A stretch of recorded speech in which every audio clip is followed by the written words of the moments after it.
주시옵소서. 예수님의 이름으로 기도드립니다. 아멘. 자, 우리에게는 좀 어려운 성경 레위기를 같이 살펴보고 있는데, 레위기 같은 어려운 본문은 우리가 이 전체 숲을 잘 살피면서 나무를 보듯이 우리가 큰 것을 먼저 보고 작은 것을 보는 것처럼 성경을 접근할 때 우리가 레위기 같은 성경을 깨닫고 은혜 받을 수 있습니다.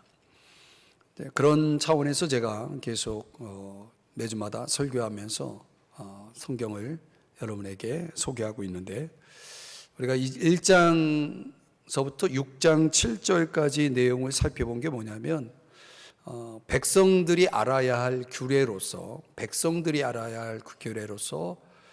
어떤 제사를 드려야 되고 어떤 제물을 드려야 되느냐, 제사와 제물에 초점을 맞추어서 백성들이 알아야 할 규례를 소개한 내용이 그 1장 1절에서 6장 7절까지 말씀입니다. 우리가 5가지 제사를 그 안에서 살펴봤죠. 근데 성경을 읽다 보면 6장 8절서부터 앞에서 읽었는데 왜 또 번제서부터 또다시 시작을 하지? 이렇게 생각하기 때문에 우리가 이런 걸 보면서 한계를 느끼고 이제 성경 읽기를 되게 이제 포기하는 경우가 많습니다. 성경이 반복하는 데 이유가 있고 또 초점이 좀 다르다라는 것을 알 필요가 있는데요. 이제 오늘부터 우리가 다음 주까지 2주에 걸쳐서 살펴보게 될 6장 8절서부터 7장까지의 내용은 제사장들이 알아야 할 규례입니다. 그러니까 백성들이 알아야 할 규례를 앞에서 언급하고, 이제 제사장들이 알아야 할 규례, 제사와 관련되어서라고 한다면 제사장들은 어떤 제사를 드려야 되고 어떤 제물을 드려야 되는 것은 그건 기본적인 거고, 제사장들이 알아야 할 것은 좀 더 구체적으로 어떻게 제사를 드려야 되느냐, 제사의 절차 의식을 여기서 말씀을 합니다. 그리고 드려진 제물을 어떻게 나눌 것이냐, 하나님께 드려야 할 것이 있고 또 제사장 몫으로 제사장이 먹을 것이 있고 또 제사를 드리기 위해서 제물을 가져온 사람들이 가져가야 할 또 몫이 있거든요. 그런 분배를 해야 하는 그런 역할이 이제 제사장에게 주어졌죠. 오늘서부터 다음 주까지 이어지는 내용은 말하자면 거기에 초점을 맞추고 있어요. 앞에는 내용이고 또 뒤에는 이제 절차라고 이제 보면 되겠습니다. 자, 그런 차원에서 오늘 6장 8절에서부터 13절까지의 내용은 제사장이 번제라는 제사를 드릴 때에 알아야 할 규례입니다. 자, 9절을 다시 한번 보시겠는데, 지금 8절 9절 같이 나와 있어요. 9절을 보시면은 번제의 규례는 이러하니라 이렇게 말씀을 하면서, 번제물은 아침까지 제단 위에 있는 석쇠 위에 두고 제단의 불이 그 위에서 꺼지지 않게 할 것이요. 그러니까 첫 번째 이 제사장들이 알아야 할 규례 가운데 중요하게 관심을 갖고 있는 게 뭐냐면 불 있습니다. 불.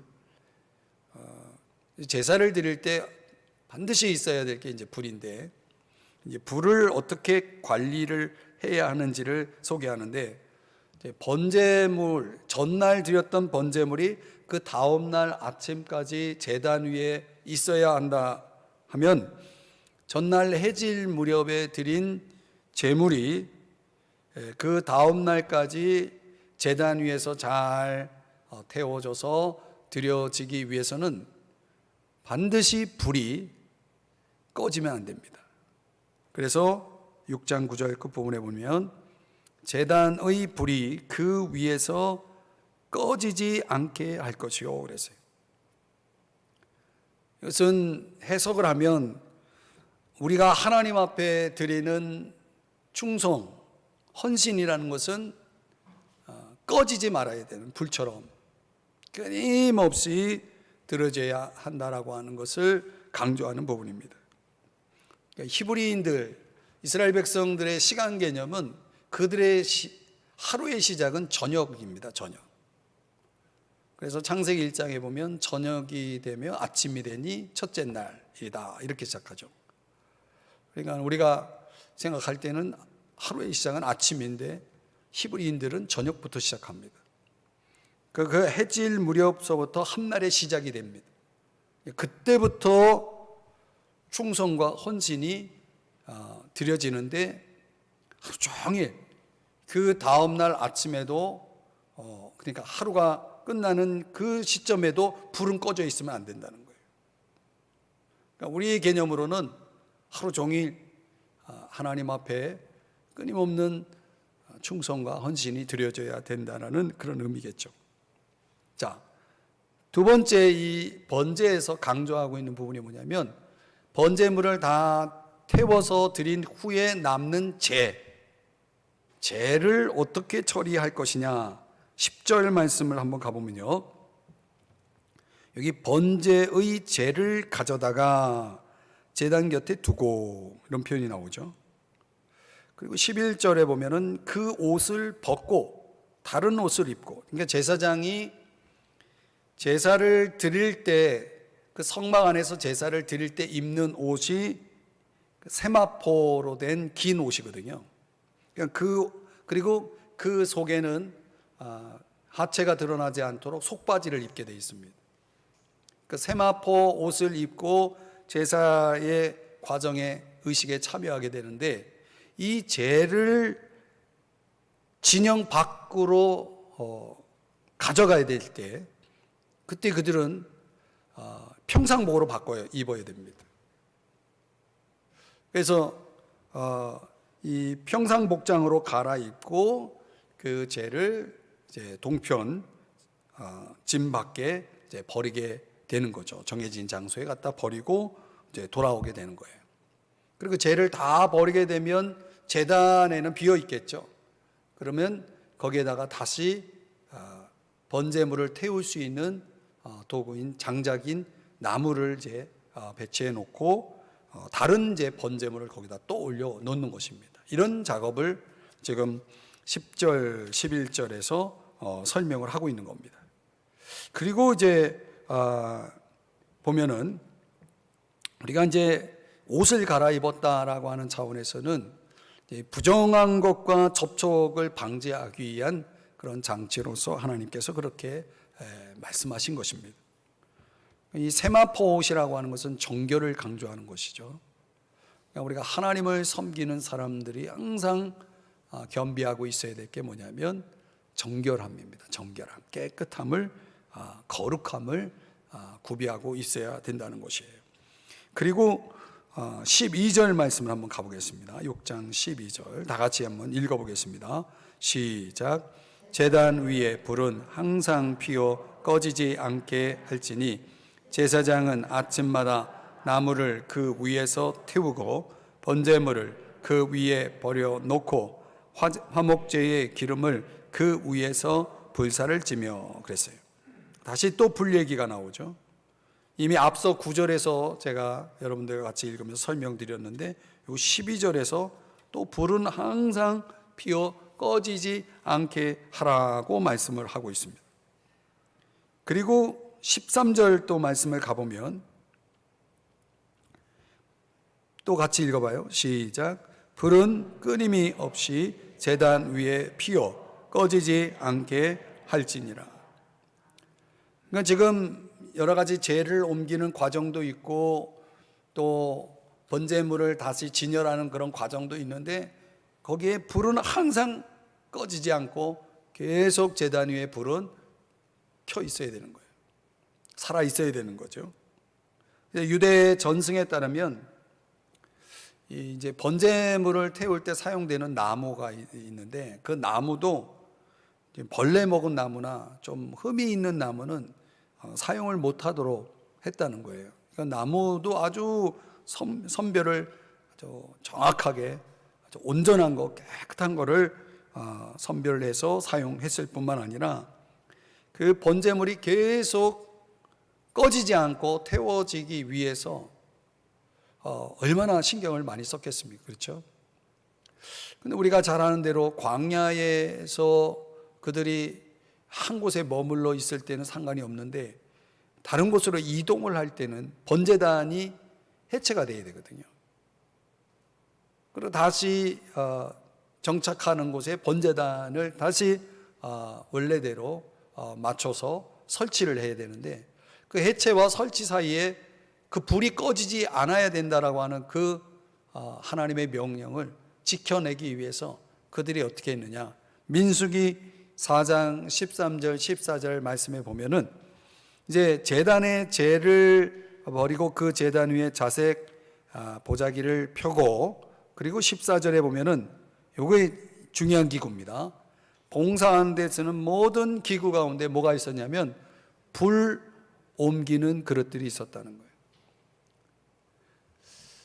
제가 이제 시골에서 한동안 좀 생활을 했습니다. 외할아버지, 외할머니의 사랑을 받아서 제가 셋째면서 아들 태어났다고 저희 어머니가 외동딸이신데 얼마나 그 외할아버지, 외할머니가 좋아하셨는지.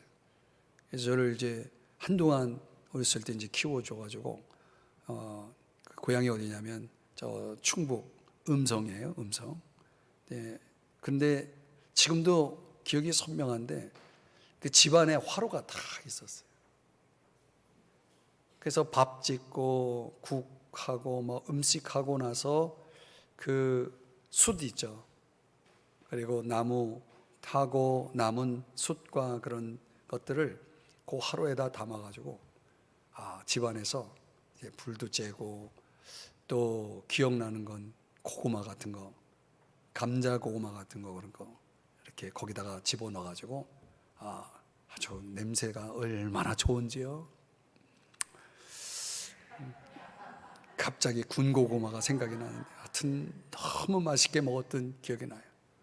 그 바깥에 특별히 겨울철에는 아주 그게 막 기가 막힌 간식이죠. 밖에 나가서 있다가 들어오면은 거기서 그냥 그거를 그 아주 우수한 고구마 감자를 쪄서 이렇게 주시는 그런 사랑을 제가 기억합니다. 아마도 이 불을 옮기는 그릇, 뭐 어떤 형식으로 만들어졌는지는 여기서 소개하고 있지 않지만 그 불을 잘 옮기는데 꺼지지 않도록 하기 위한 어떤 차원에서 이 그릇을 사용했다는 거예요. 유대 전승에 의하면 이스라엘 백성들이 바벨론 포로로 붙잡혀 가기 전까지, 그러니까 성전이 존재할 때까지 이 불이 꺼지지 않았다고 그래요. 유대 전승에 의하면. 그러니까 그 이스라엘 역사 속에 참 얼마나 많은 일들이 일어났어요, 그죠?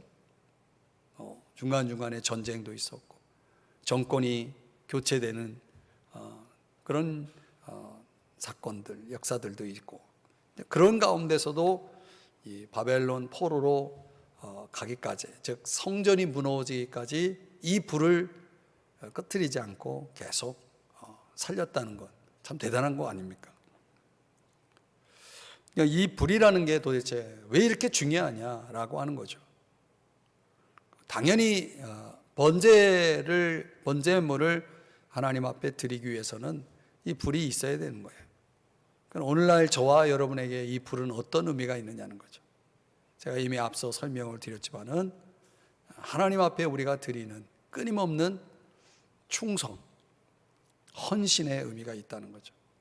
이 불이 꺼지지 말아야 된다라고 하는 것은 하나님을 향한 우리의 어떤 충성이나 헌신의 열정이 계속 타올라야 된다는 거예요. 그렇게 되고 있나요? 그렇게 살고 계시나요? 그래야죠. 이 주님께 향한 그 우리의 충성의 불이 꺼지지 않아야 되는데 꺼진 지 오래된 사람들도 있고 지금 막 꺼질랑 말랑 하는 사람들도 있고 그렇죠. 요한계시록 2장 10절 말씀에 우리 한번 자막의 내용만 같이 읽겠습니다. 시작. 내가 죽도록 충성하라. 그리하면 내가 생명의 관을 네게 주리라. 아멘. 죽도록 충성하라. 우리가 충성이라는 게 어느 수준까지 이르러야 하는지를 설명하잖아요. 하여튼 저와 여러분이 하나님 앞에 드려야 될 이 충성, 충성의 강도, 충성의 깊이가 무엇인지를 설명해 주는 내용입니다. 이렇게 할 때 뭘 약속하고 있어요? 생명의 관을 내게 주리라 그랬죠. 생명의 면류관이죠. 하나님이 저와 여러분의 충성을 보시고 그 충성을 그렇게 갚아주시겠다는 거예요. 이런 충성의 불을 한평생 끄지 않고 계속 뜨겁게 타오르게 했던 그 한 분의 이야기가 바로 이 요한계시록 2장 10절의 서머나 교회의 이 말씀을 가지고 우리가 이 말씀 속에서 2장 10절은 물론 하나님께서 이 에베소 교회를 향해서 주신 내용이기도 하지만은 하나님이 저와 여러분의 인생 속에서 충성하기까지의 그 많은 시험들이 우리의 인생 속에 찾아오는데 우리의 충성의 불을 끄게 만드는 얼마나 많은 일들이 우리의 삶 속에 일어납니까? 그렇죠? 그럴 때마다 하나님 앞에 과연 우리가 변함없이 그 충성을 바칠 수 있겠는가? 그러니까 그 예를 우리가 바로 폴리갑이라고 하는 그 유명한 사람의 이야기 속에서 우리가 찾아볼 수 있죠. 그러니까 한평생이라고 할 때 그가 86세까지 86년 동안 정말 끝까지 하나님 앞에 충성하고 헌신을 바쳤건만 이제 당대 그 황제에 의해서 그 충성을 멈추게 만들고 충성을 버리게 만드는, 더 이상은 하나님을 고백하지 못하도록, 그리고 가이사를 하나님으로 고백하도록 그렇게 유혹하고 그 폴리갑을 향해서 명령을 하죠. 그때 이 폴리갑의 그 유명한 답이 그거 아닙니까? 나를 한평생 버리지 않으신 하나님을 내가 어떻게 버릴 수 있냐고 하면서 그 순교의 장으로 기꺼이 나아간 그 이야기를 우리가 기억을 합니다. 한평생 한 번도 우리를 버리지 않고 정말 그분이 편에서 보면 우리를 한평생 충성스럽게 우리를 돌봐주신 그분을 우리가 배반해서는 안 되겠죠. 버려서는 안 되겠죠. 같이 그분 앞에 우리의 충성을 바쳐야 되지 않겠습니까? 오늘 이 번제라고 하는 이 제사의 규례가 제사장들에게 왜 이렇게 불을 강조했는가를 보면은 제사장 된 사람들이 반드시 사수해야 할 가장 중요한 미션이 불을 지키는 것이었다라고 하는 것이죠. 그러니까 오늘날 신약의 제사장 된 저와 여러분에게 가장 중요한 미션이 바로 이거 아닌가 생각이 됩니다. 그러니까 하나님을 향한 내 신앙의 충성심이 한평생 변함이 없도록, 절대 꺼지지 않도록 끝까지 밀고 나간다는 것이 그게 얼마나 힘든 일이겠느냐는 거예요. 이렇게 주의 길을 간다고 하는 목회자들도 한평생 주님 앞에 충성하기가 힘들어요. 얼마나 많은 유혹이 있는지 몰라요. 그래도 하나님께서 그 불이 꺼지지 않도록 그때마다 다시금 꺼져가는 불을 불타오르게 또 하나님께서 은혜를 주시잖아요. 그런 부흥이 그때마다 하나님께서 주시는 부흥이 있어서 살아남는 것 같아요. 불이 꺼지면 끝나는 겁니다. 거기서 하나님 앞에 여러분을 끝까지 불타는 그 충성, 헌신 가운데 하나님 앞에 끝까지 승리하시기를 주의 이름으로 축복합니다. 두 번째로 6장 14절에서부터 23절 말씀에 보시면 이번에는 제사장들이 알아야 될 소제와 관련된 규례입니다. 이제 소제는 번제와 함께 드리는 제사이기 때문에 뗄 수가 없어요. 그래서 같이 붙어 있는 것입니다. 6장 14절 말씀에 보면 소제의 규례는 하면서 여기서는 이제 뭘 또 강조하는지를 한번 봐야 됩니다. 14절에 이제 소제의 규례를 시작하면서 아론의 자손은 그것을 제단 앞 여호와 앞에 드리되, 이제 첫 번째 우리가 기억해야 될 여호와 앞에 드리는 것입니다. 두 번째 15절 말씀도 중요한 부분을 우리 한번 같이 읽어보겠습니다. 시작. 그 소제의 고운 가루 한 움큼과 기름과 소제물 위의 유향을 다 가져다가 기념물로 제단 위에서 불살라 여호와 앞에 향기로운 냄새가 되게 하고. 아멘. 모든 제사는 하나님 앞에 드리는 거죠. 하나님 앞에 드릴 때 그 조건이 있어야 됩니다. 조건을 충족해야 됩니다. 소제의 조건은 세 가지다. 첫 번째는 고운 가루여야 된다. 으깨져야 되는 거죠. 하나 그대로 있으면 안 되는 거예요. 걔가 완전히 부서져야 되는 거죠. 그래야 소제로서의 도구가 될 수 있는 겁니다. 고운 가루 한 움큼과 그리고 플러스 기름, 그리고 또 더해서 유향을 섞어야 됩니다. 세 가지죠.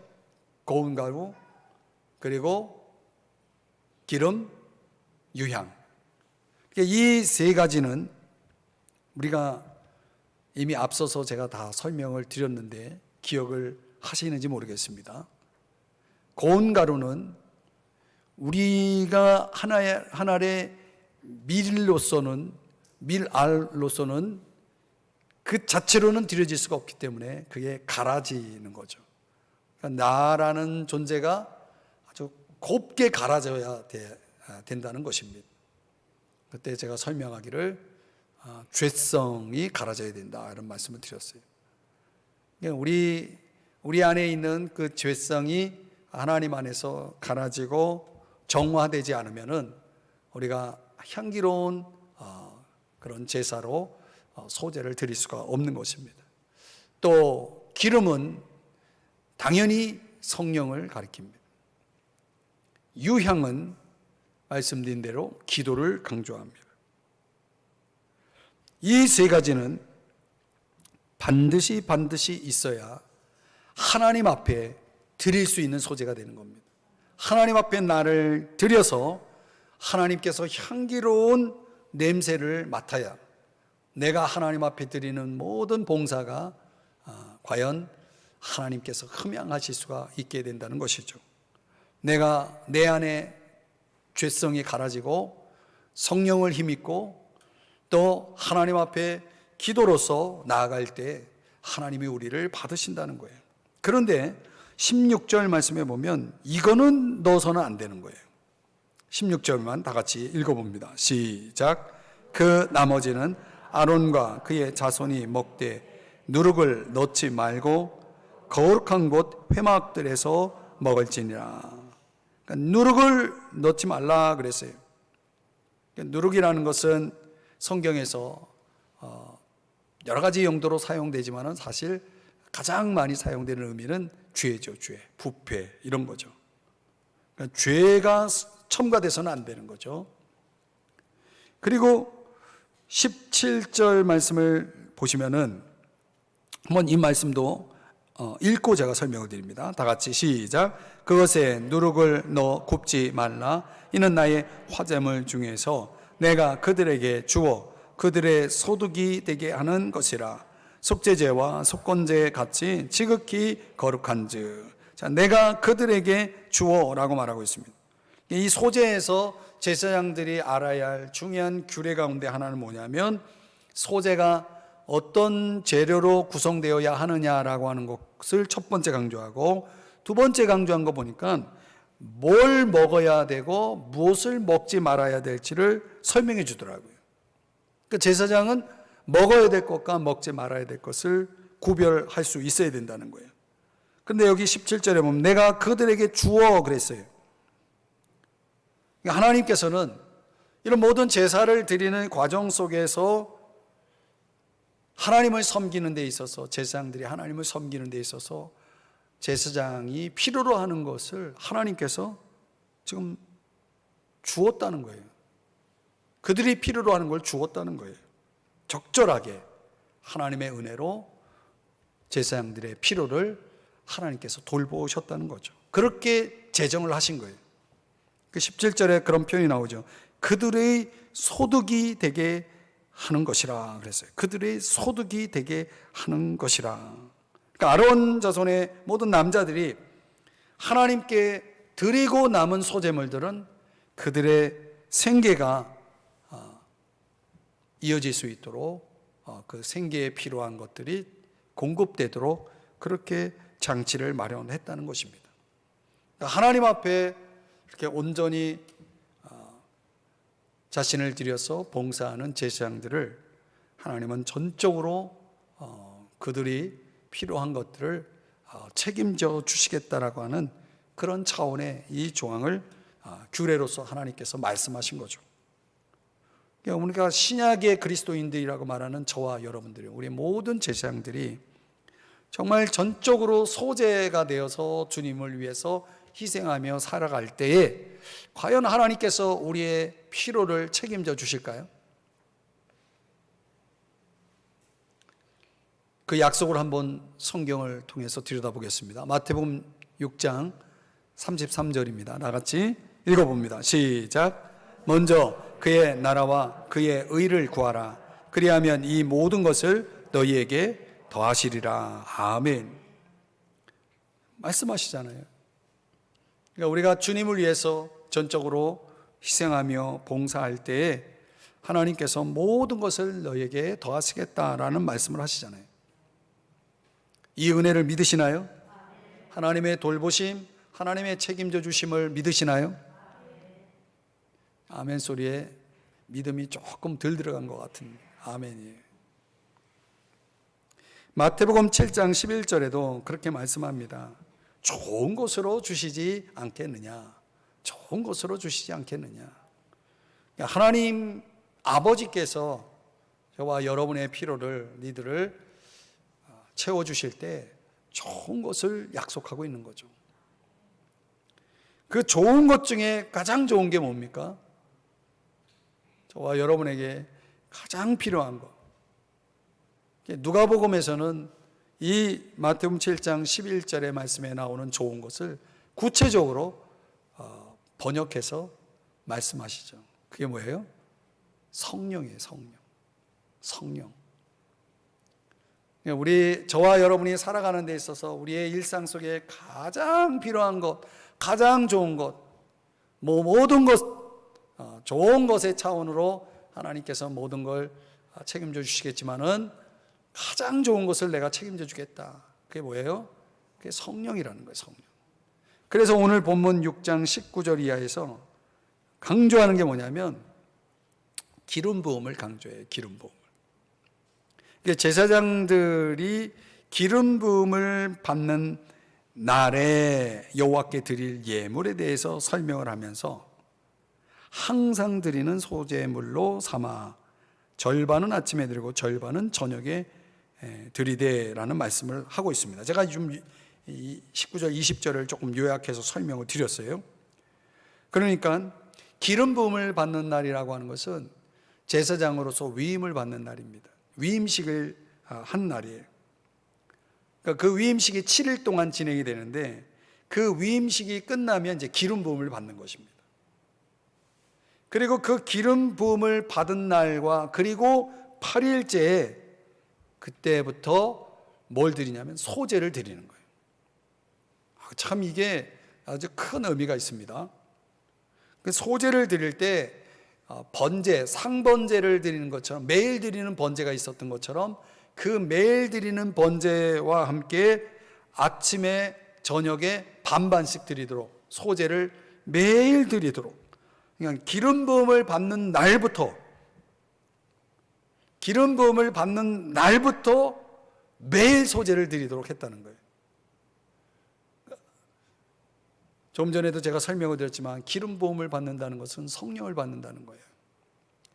그러니까 내 안에 성령이 들어오셔서 성령이 내주하시고 내가 성령으로 기름 부음을 받고 나서부터는, 그때부터는 매일 소제를 드려야 된다는 거예요. 저녁에도 드리고 아침에도 드리고, 그러니까 온전히 드리라는 거죠. 그 소제가 하나님 앞에 드려질 때에 하나님께서 그것을 향기로운 냄새로 맡으시고 그 제사를 받으신다는 거예요. 그러니까 기름 부음을 받는 날부터가 중요한 거예요. 이게. 여러분 안에 성령이 계시나요? 성령님이 함께 하시나요? 여러분 성령을 언제 받으셨어요?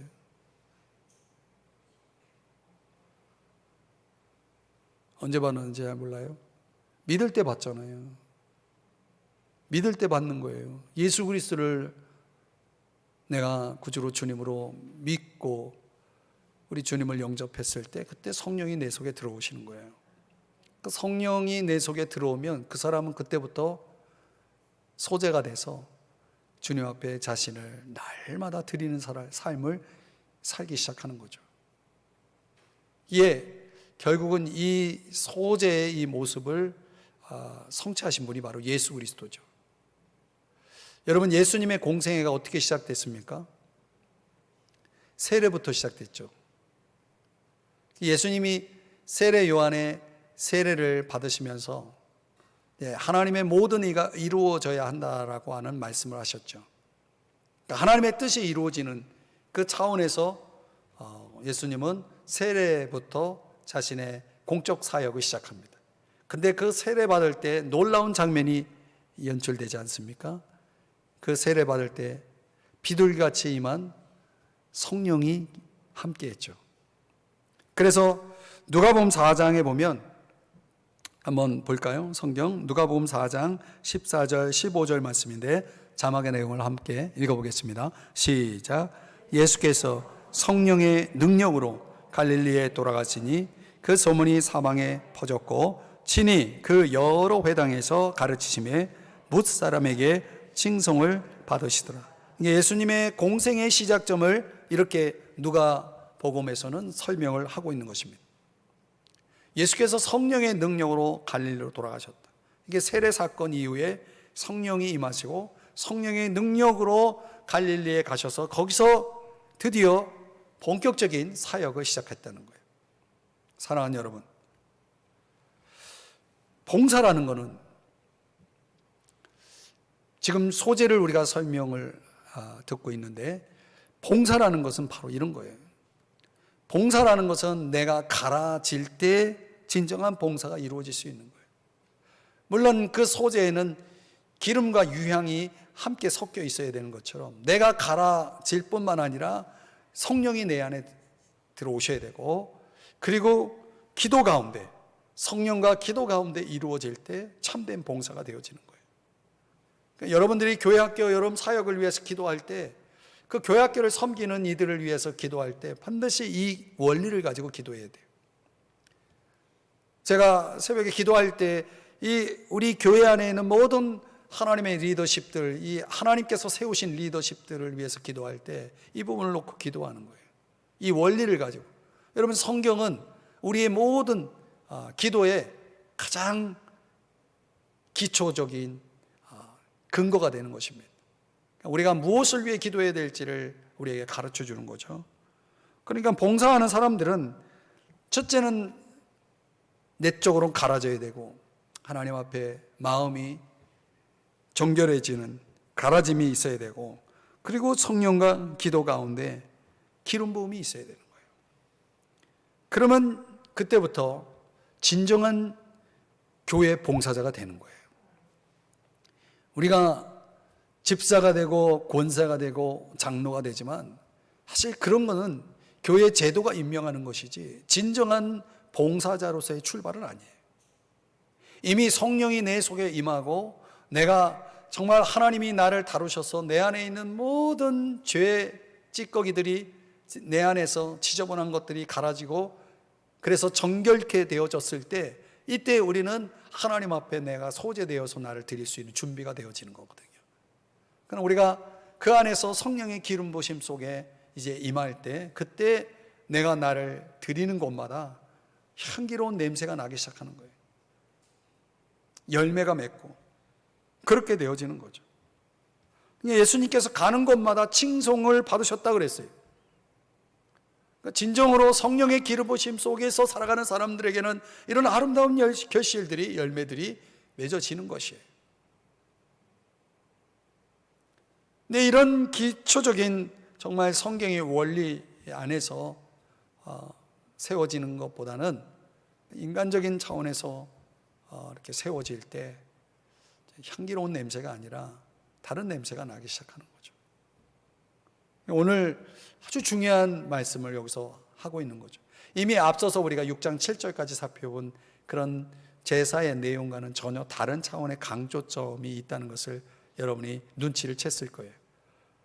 그 번제에서는 불을 굉장히 강조했다 그러면 이 소제에서는 기름 부음을 굉장히 강조하고 있다는 거예요. 이 불이라는 것과 또 기름 부음이라는 것이 따로 뗄래야 뗄 수 없는 거예요, 사실은. 또 하나님 앞에 나를 불태우는 그 열정이 어디서 나오겠느냐는 거죠.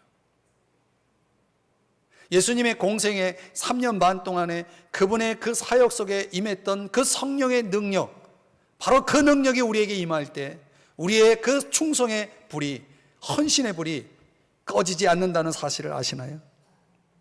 그래서 우리가 이 모든 것들을 종합해 보면 그 모든 것에는 반드시 또 유향이라는 것이 필요하다는 거예요.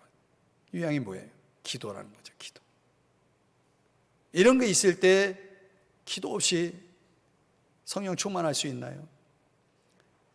마가의 다락방에 모였던 120명의 제자들이 그냥 성령 충만 받았나요? 오로지 기도에 힘쓸 때 그들에게 성령이 임하잖아요.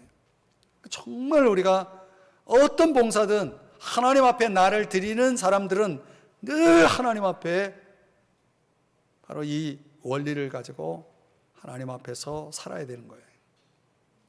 기도 없이 하나님의 일을 하려고 하지 마세요.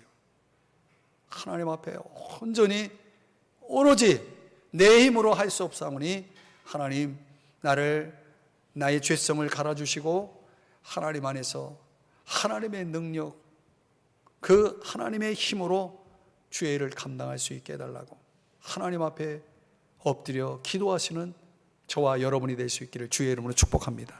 축복합니다. 그래서 성령 충만하시고 그래서 여러분 때문에 주님이 높임을 받으시는 귀한 역사가 이루어질 수 있도록 여러분 주님 앞에 엎드리시기 바랍니다. 할렐루야. 기도하겠습니다. 사랑하신